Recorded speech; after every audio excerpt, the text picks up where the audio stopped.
to the track, the wall, makes the leap, and makes the catch! Amazing catch by Junior! He got it! A perfect game! 13 strikeouts. And Bonds hits one hard! It's a game! It is out of here! 7:56! What a special moment for Barry Bonds!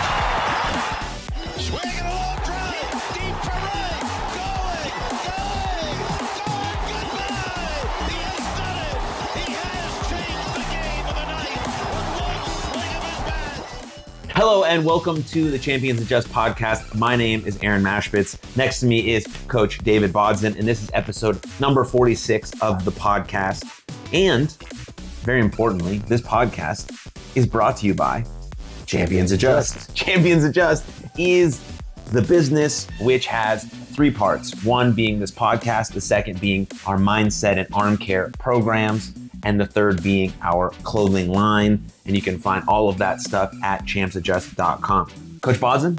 Yeah, I find it interesting that we're in episode 46. I think we started this in 2020. Was it 2020? No, it was 2021. Mm-hmm. We're 2 years in. It's averaging like 23 episodes a year. It's because we do a lot and then we do a little, and then the last year or so it's been very hit or miss. Like we were doing a good grind, and then I think last week we missed. Mm-hmm. Maybe the week before that as well. Yeah. We almost missed this week too. We will miss next week because life gets busy, so we're doing it more often. Yeah. I'll be out of town next week. But we're doing it more often. I really enjoy doing this with you, and I think we need to get to episode 60 before the end of this calendar year. I mean, it's not bad, right? Because you have 56 weeks in a year. Sure. If we do 23 episodes, it means we're doing 1/3 of the year we're doing podcasts. Which is not bad. Turn that into 2/3 of the year at some point. So, but we're on the move. Everything about Champs Adjust is growing, which is awesome. Very Your cool. specific side of it, which is the arm care stuff, is Starting booming to and get doing better. awesome. Absolutely. I appreciate that you're going full throttle into that. I think I really appreciate cool. that. Yeah, I am really taking credence into my work ethic within the arm care community, and so my book of business is growing. Starting to do some group stuff, and we're running a camp together. Our Champions Adjust Arms Care and Mindset program, which should be debuting in November for 6 weeks. So we're really excited about that. The brand is growing. We have a request out of the great state of Virginia to use our logo, and I said absolutely, as long as you give us pictures and stuff for our marketing. He said okay. Who's using our logo? Remember I told you my friend Travis, who's also an NPA certified person. I was like, hey, he wants to use it for practice shirts just because it's a great. And he listens to our podcast, and he's awesome. And he actually called me this morning, and we try to catch up once a week. And he wants to use Champions Adjust just on his practice stuff. So if you're a youth coach and you're looking to kind of spread the word about what we do and who we are, and feel free to give us a shout, and we'll talk through it out and make sure that it's the right opportunity for us to give you the logo at minimal or no charge, just to get the name out there. Well, we have performance gear, which means workout gear and baseball gear, shirts specifically on our website, and in the back end, I can order in bulk shirts, which come at cost, so cheaper than you would if you were to go through another place and then put our logo on. So for a small fee, I can order those for you, and you can use our logo. So it is mutually beneficial for everyone. Sure. You can use the motto Champions Adjust, which is sort of a life motto that we go by, and the merchandise and the performance gear is quite good as well. And we can throw some numbers on the back too if that's what you want. But all that stuff is available. So yeah, pretty cool. Absolutely. All right, Bodzin, I have a question for you. Let's hear the question. I love when you do this because I never know. Just so you guys know in the background, kind of behind the scenes, I'll sit down and be like, hey, what are we talking? Sometimes I'll have an idea like, hey, well, I want to talk about this, this, and this. But usually Coach Aaron here just like, hey, I have something I want to talk about. Well, what is it? I'll let you know.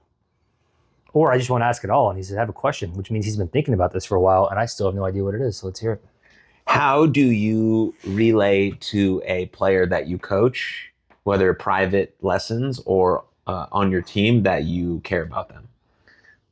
I think it's very important to be eye to eye with someone. I look at somebody in the eyes and I talk to them. Sometimes, and I'm talking about like actual like nonverbal cues. Mm-hmm. is very important. I think nonverbal cues as a coach go a very long way to show someone you care. Hand on the shoulder, eye to eye, talking to someone like they're a peer more than I am a superior to you, right? But it's also me asking the right questions. How are you feeling? How are you doing? How do you feel about what you just did or saw? And what's going through your mind? What's going through your mind is one of my favorite questions to ask after somebody has made a few errors. Yeah. For example, I'll use Luke Visser, who got player of the game last week in game 2. He was, 3 for 4 with 3 RBIs. It was great. Or 2 for 3 with 3 RBIs. It was great. He made 1 error. And it was a double play ball that came to him and he booted it. Yep. So he came back in. I said, hey, what was going through your mind when that happened? Oh, I think I just rushed. I said, okay, so let's talk about why you rushed. And as it turns out, he was just trying to make the turn before getting the ball, right? So there's that motion. Get the ball, you know where you're going. So automatically you know you're going to second. So get the ball, then go to second. Versus, oh, here comes the ball, let's go to second. Oh, booted it, everybody's safe, right? Which that inning ended in a triple play, which was fantastic. If I'm talking about the same inning, but it was the same game for sure. Game. And it was, did you see the triple play? I did see the triple play. That was when you went down the bullpen, right? And you came back in, the triple play was turned? Yeah, I saw Luke's, I saw the ball get hit to Luke. It was the error. So I was catching, that was the error, yes. I forgot who I was warming up. And I think I made a change during that inning. But it was a tremendous, hey, it's okay, but let's talk about why this happened and what was going through your mind and how can we improve on this? Or I'll have a kid who, I had another kid, Finn Kovo, I just started working with on lessons on Saturday. He has his first outing on Sunday with the new mechanics. And my gosh, he was throwing harder. He looked like a pitcher. It was phenomenal. You and I have both seen him pitch for 2 years straight, and there was a big noticeable difference. Right. He got two quick outs. Then he hit a batter and walked the next 2, and then a pass ball, scored a run. And then he got an out again. And I said, okay, 2 quick outs. What happened then? Like, in your opinion, what do you think happened after that? And what we came to the conclusion of is that he was just pushing so hard because he's like, hey, I got 2 quick outs. I hope I can get a 3rd out this quickly. And that's the difference between hoping and knowing. Hey, I just got 2 quick outs. They can't hit me. I got this. Like, I know I'm going to go after this guy now. I know what to do. They can't hit my fastball. Because that's all we were working on, right? Like, I always joke with kids when I first do lessons is like, I'm teaching your body to move quicker downhill to get more energy. So for fastballs, it comes pretty easily, but you have to do reps with it with off speed. So I had him throw 1 changeup and he flipped it like 30 feet in front of him because he hasn't practiced a changeup with his new mechanics. Right. But it was worth a shot. Like, why not? He only had a fastball. The good news is that his fastball is looking good. His team was below average hitting. He can get them on that, but he was putting so much pressure on himself because that first batter, after 2 outs, is, oh no, I hit the guy. There goes my perfect hitting. The second guy's like, oh my God, now I can't throw a strike. Third guy, now I really can't throw a strike.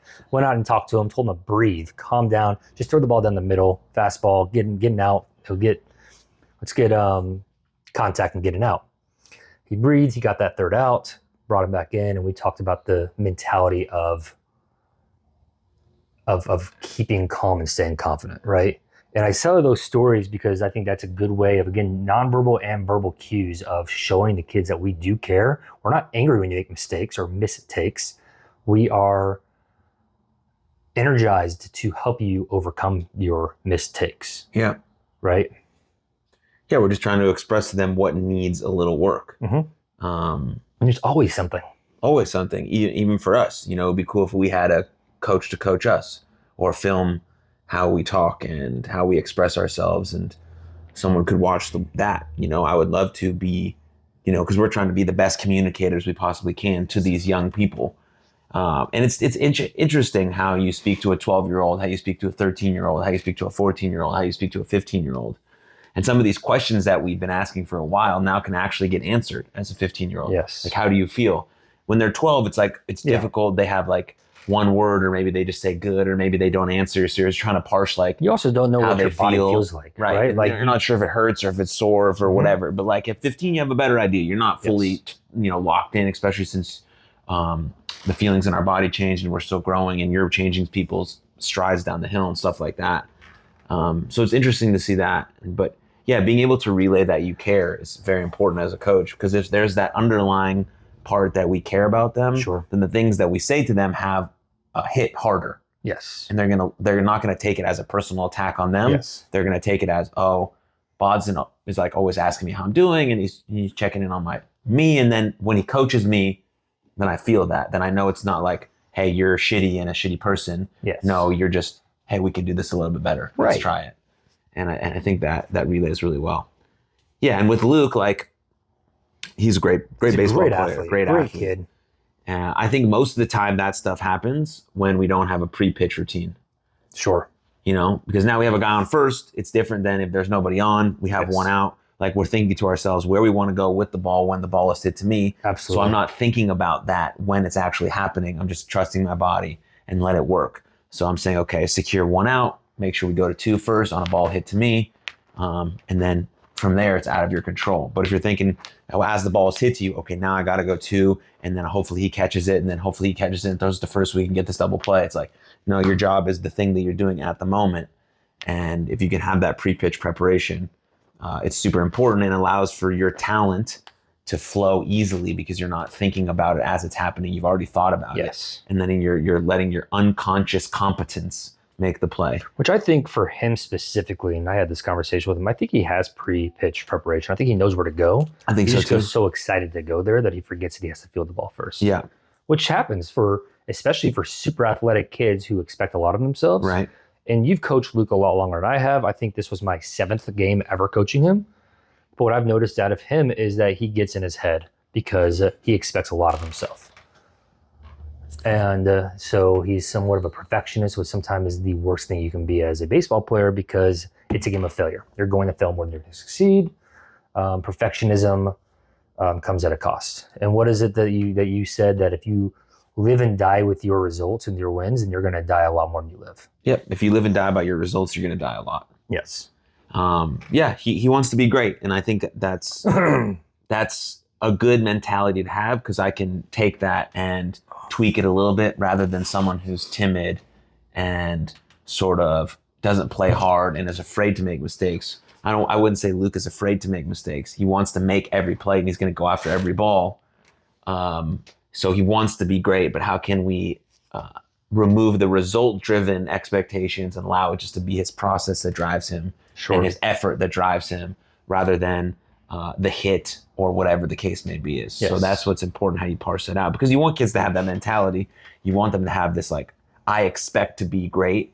I am great, but it's based on how I prepare, my effort, and the things that are in my control, my attention, my response. I'm not expecting to be great by expecting to be perfect on my results because that's not possible. I'm expecting to be great because I prepared the best I could. I got my sleep. I have my energy. The culture with my teammates is really good. I know my effort. I know my preparation. I know my routines. And that's why I expect to be great. Yes. And those two things are different, but important. Absolutely. So. Sweet. Let's talk about the Rangers, man.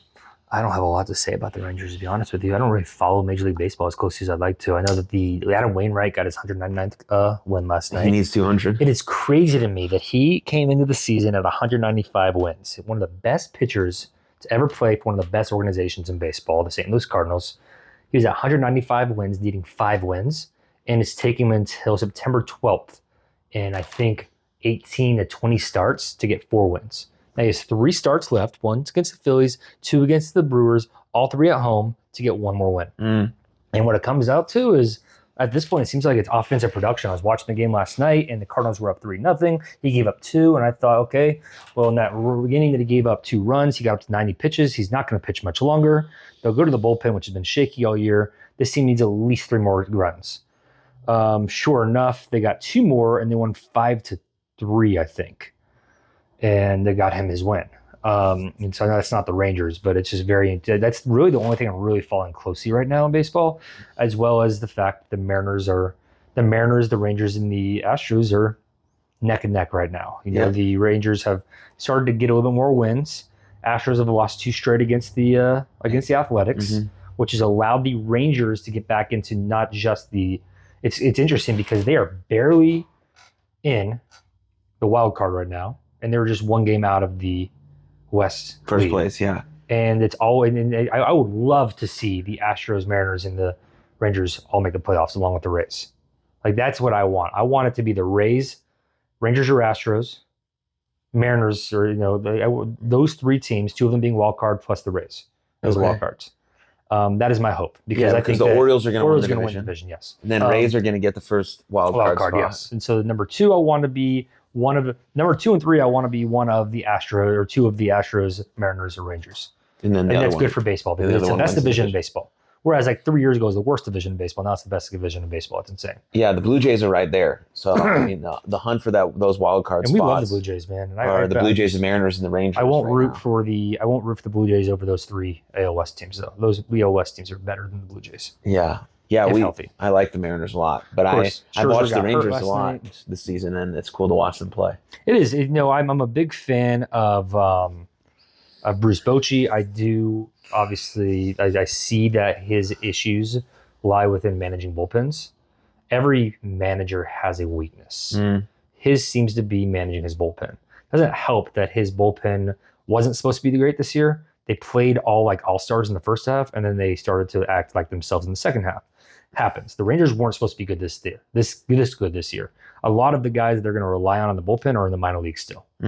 So I find it very interesting that, of course, fans in Dallas are very fair weather and they're fickled. They're like, oh my God, we're the worst team ever. Guys, we weren't supposed to be the best team ever, and we were. Like we being the Rangers, because I live in Dallas, but like this team was not supposed to be that great, and then they ended up being really freaking good the first half. Then Josh Young gets hurt. The Grom goes out. That was like, oh my God, what are we going to do? Seager's always seems to be hurt or close to hurt. Jonah Heim got hurt, missed a month, and then like his offensive skills just came back in the last 2 weeks, or the last 2 games rather, last week or so. So it's very interesting to. Seager's been hitting out of his mind. He has, but he's also always an injury risk, which he got hurt a couple times this year. Yeah. This wasn't as bad as we thought it was going to be. Remember last year the Rangers were going on a tear, and then Seager got hurt for a while, and it's like, okay. And they were terrible again. But going to get, I think they're a fun team. I think when Josh Young comes back, which should be soon, they're going to be real. I mean, he was the front runner for Rookie of the Year, and we were actually at the game that he got hurt. He knocked the ball down, then turning a double play. Runners in first and second. He caught the ball on a line drive and chopped it up his hand. I was like, oh, that looked like it might have been on purpose. Turns out he broke his finger doing it. That's why he dropped the ball was hit so hard. Yeah. It's the Blue Jays, actually. So anyway, those are the things that I like watching this Rangers team. Scherzer got hurt last night. They're still trying to figure out what that is. It was in his leg, though, yeah. I thought it was his right bicep. Was it? Yeah, it was his right bicep. Oh, I thought it was his leg. Idiot. Anyways, either way, unimportant. What an idiot. Who? You. Not knowing that his leg is not his bicep, dude. His leg is not his bicep. You're right. That is very true. Why are you trying to pass? You're so astute with your biomechanical knowledge. Thank you. I appreciate that. That the leg is not the bicep. Yes. Thank you. We could have like what's called the legs bicep, which is like, like the hamstring. The legs bicep. Yeah. Do you think that's the hamstring? I think so, like right here. Yeah. And if that makes sense. This would be here for flex this. Would be good. Yeah. Yeah. Flex the bicep again for the viewers on YouTube. This is my arm's hamstring right here. This is my legs bicep. We're really gone off topic here. I think I'm not wrong. Tell me, what do you think the most important mindset for a pitcher to have? So what next pitch? Why? The most important pitch you're going to throw is the next pitch. Your best pitch is strike one. Always. Count. Your best pitch is a strike one. Usually a fastball. The most important pitch is your next pitch. Why? Because you can't live and die with what you just did. It's already happened. You'll have guys who give up solo shots in the first pitch of the game. Are you going to let that ruin your entire outing? No. You have guys who go 3 up, 3 down in 3 straight innings. If you live and die with that, that means that when you get up a hit, you're going to melt down, right? Next pitch. What is going to come next? Not what just happened. Not even what's happening now. It's all right, we're going next. Here we go. So the most important mindset for my pitchers is, so what next pitch? And also throw a competitive pitch. Our job as pitchers is not to throw strikes every single pitch. It's not to get outs every single pitch. It's to throw good competitive pitches that allow our team to get an out. And that's our job as pitchers. We're not trying to strike everybody out. We had a kid, Colby Lingham, who on Sunday struck out the side in his first inning, 17 pitches. It was almost the max amount of pitches he could have thrown, one less max amount of pitches he could have thrown for 3 straight strikeouts. He had a 2-2 count, 3-2 count, 3-2 count. He comes in, and everybody's like, oh, that was awesome. And I looked at him, I said, do you feel good about that inning? He goes, no. I said, why? He said, I threw too many pitches. I was like, yeah, you did. If you're trying to strike every player out, that's great, but you're not going to go more than 3 innings, especially on a pitch count. I had him on a pitch count. He got through 2 innings because he was trying to strike everybody out. Right. And so I also teach my pitchers, hey, I do my least favorite out on the mound is a strikeout. It takes too many pitches. 1 to 3 minimum pitches. 3. One, maximum 3. No, it's strikeout. Minimum 3 pitches. 3. I want you to get it out and max 3 pitches. I guess because we're younger, max 5 pitches. But also give your defense a chance. We have a defense out there for a reason. Get a ground ball, get a pop fly, get a fly out. Like, let your defense work. And if you give up a hit, so what? Like Carson De Silva pitched for us, and he gave up 2 big hits. Like, they just tagged him a couple times. But he also struck out 4 guys. He also got a bunch of ground outs or a couple errors behind him. He pitched awesome.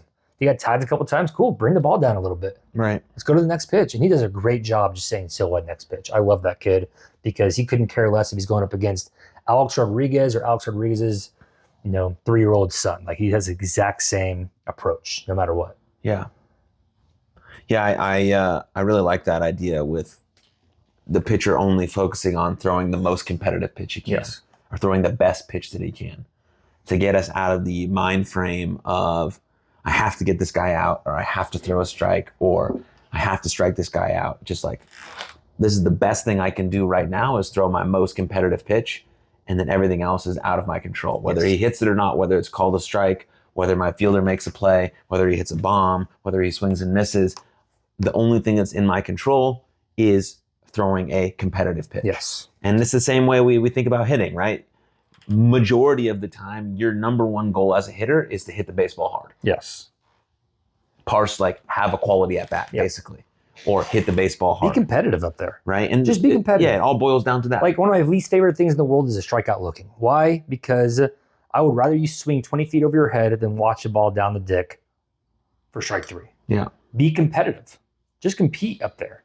And when I see guys strike out looking, I see lack of competitive. When I see guys walking a bunch of hitters, I see lack of competitive. You're not trying to make a competitive hit. A lot of times it's because you're scared of getting hit hard, so you're trying to blow it past somebody. If you're not making competitive pitches, you are not being competitive. Right. Just be competitive. Go up there and win your job.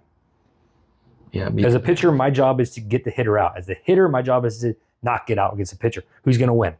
Right. It's a battle. Who has the best mentality? And that's why I teach my pitchers, throw competitive pitches. Your best pitch is strike 1. Most important pitch is the next pitch. That helps with the mentality of competing against the batter, because you're no longer worried about competing against the batter, you're competing against yourself. And you're a better competitor when you're competing against yourself than you're competing against another person. I think every competitive runner will agree with that. You're competing against yourself. You have your time that you need to beat, and it just so happens it needs to be faster than everybody else too. Right. The number one thing you can say to yourself anytime is bring it on. Bring it on. Like, you're inviting the challenge. You're accepting the challenge.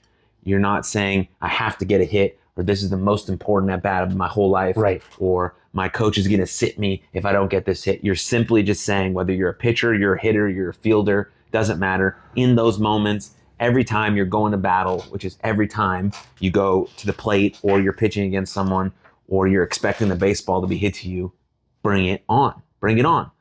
That's not saying you have to be perfect. That's not saying you have to make every play. That's saying I'm accepting it. I'm got my feet where they need to be. I'm in the present moment, and I fucking want this challenge. I accept it full on. Bring it on. Bring it on. Bring it on. Until that just becomes something that your body does naturally. You're just like, all right, baby, bring it on. Took a bad swing, bring it on. Made one bad pitch, bring it on. Gave up a bomb, bring it on. Like, you're ready for the next one, because there's nothing that you can do about the thing that just happened. You can only do something about the thing moving forward. And if you can have the mentality, you're just going to be that much tougher than the other people who aren't doing that are moping, that are throwing themselves a pity party, that are focusing only on results, that are letting the external environment dictate how they feel. You're not. You're just saying, bring it the fuck on. Let's get after I'm a it. dog. Let's get after it. I compete. I hustle. I have effort. That's the things that people care about. At least good quality coaches, that's what they care about. That's what we talked about before this team we'd never coached before. Had one practice with, and that was my big message is, guys, I don't give a shit how good you are, how bad you are. Give a shit every single at-bat, every single play. If you give a shit and you give effort. Because that's the issue I had with my team last year. It was a lot of much more talented players than I think we have right now that just didn't give a shit. And it makes and breaks a team. Yeah. And as a coach, there's only so much you can do. You have to try to get everything you can out of them. But it says a lot about kids who are like, you know what? My team won one game all last year. But that's a good mentality. I think I'm just going to give a shit. Yep. And guess what?